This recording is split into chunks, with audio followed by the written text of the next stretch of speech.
Yes, a very good morning, good evening, and good afternoon, ladies, gentlemen, boys, girls, my friends from all over the world, whatever place it is you're tuned on to the Live Signatures Radio. Thank you so very much for doing the same. This is a daily show. If you're joining for the very first time, tuning for the very first time, it is a daily show. You'll always find an episode here on the subjects of purpose, productivity, and resilience. Right about now, we are in the middle of a long series. We've been doing a very long series. The subject matter of this series is raising spirit-led children. And we've gone in different facets of this, and today we're going to continue going deeper.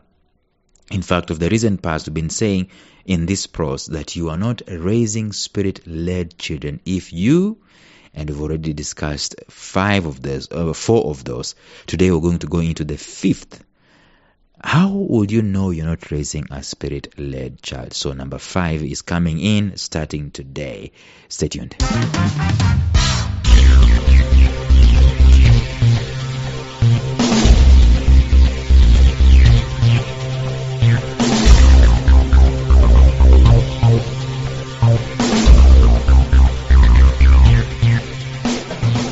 Welcome to the Life Signatures podcast with Lawrence Namale.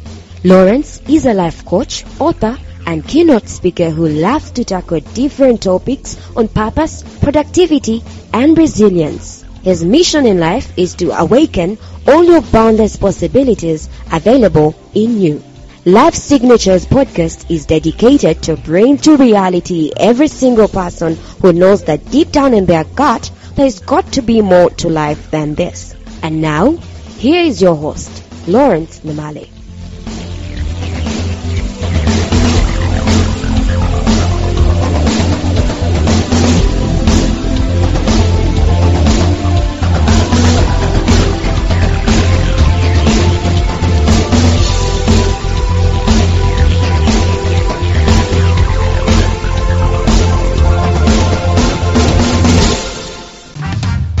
Alright, so let us do a recap here before we can go very far.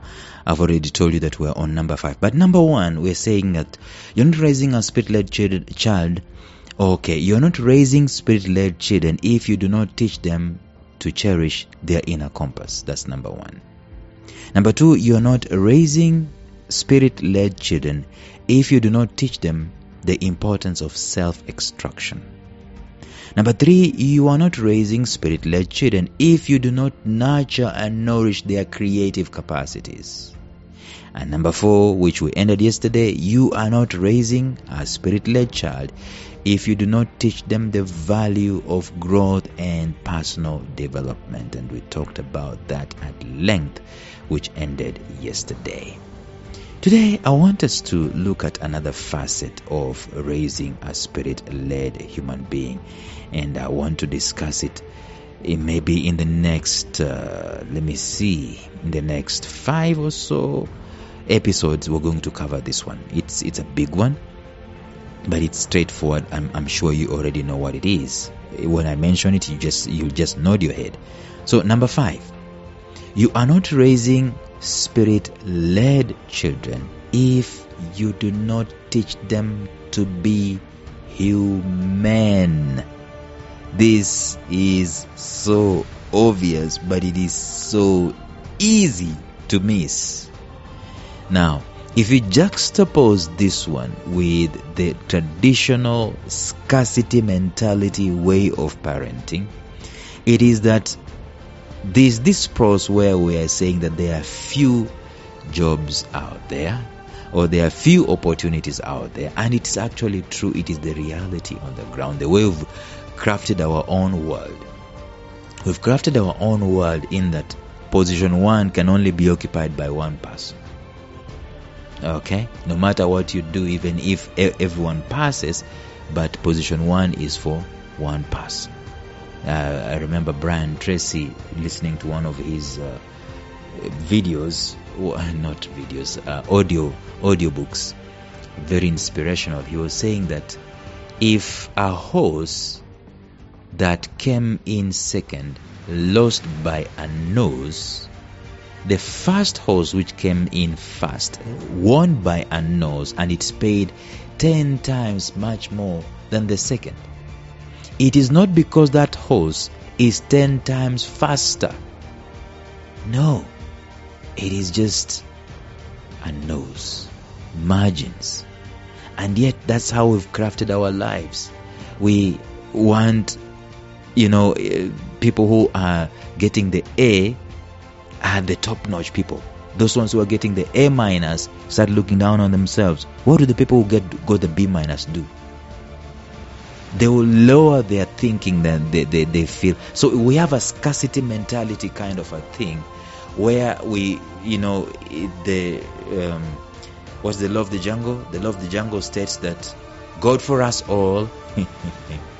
I've forgotten how it goes, but it ends with the devil. The devil takes the hindmost. What's the law of the jungle? It's like everyone for himself, God for us all, and the devil take the hindmost. And so it's a scarcity kind of a mentality where we are, like we talked about in the previous episodes, we are competing. And you know what that causes? It causes people not to look at other human beings as collaborators, helpers, brothers and sisters. We look at other human beings as impediments to our success.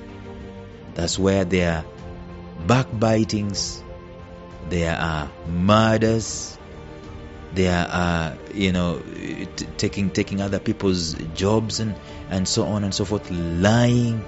You're going and reporting your colleague to your boss, stoking the fires.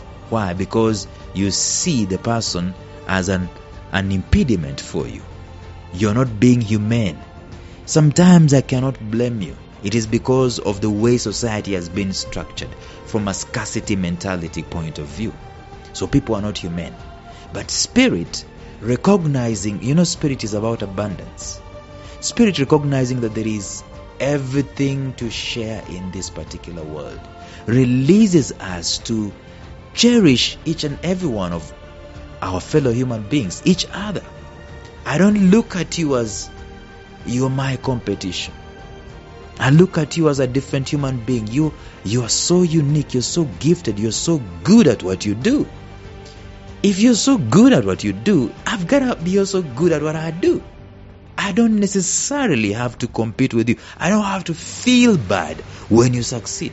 I can only feel bad when you succeed because I have a scarcity mentality, or I am even lazy because your success now speaks to my laziness. It tells me you are lazy. It doesn't want, it eliminates my excuses of laziness. Are you getting what I'm saying? I'm saying that if we teach children about abundance, we will teach them also about being humane. And being humane means sharing. It means recognizing other people. It means helping other people.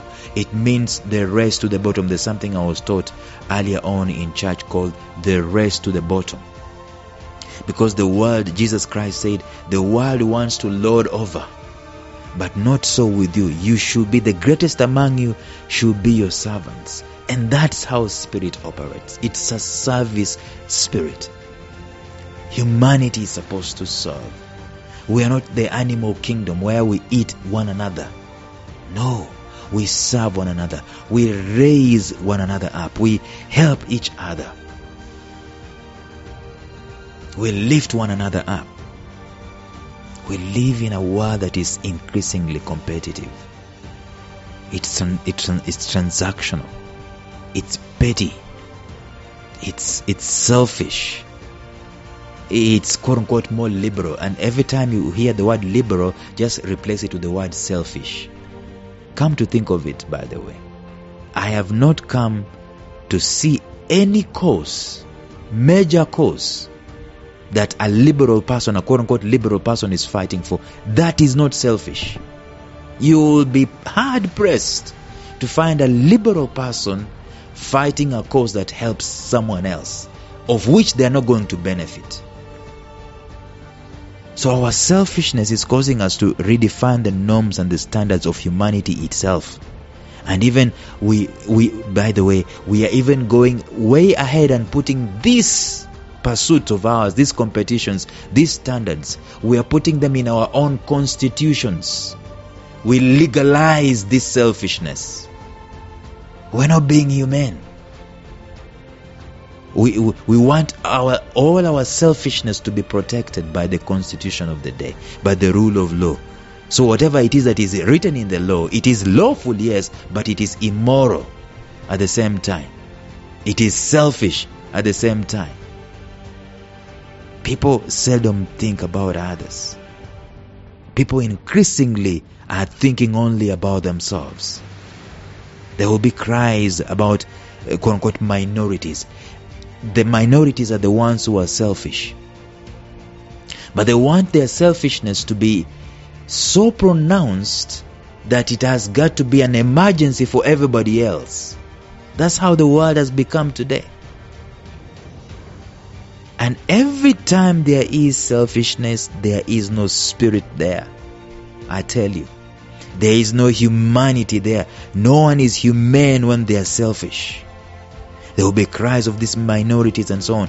Every time, in some extreme cases, whenever you hear cries about minorities, the spirit behind that cry is always selfish. It is always shallow. It is always self-centered. It always wants its own comfort. But you see, life is about balance.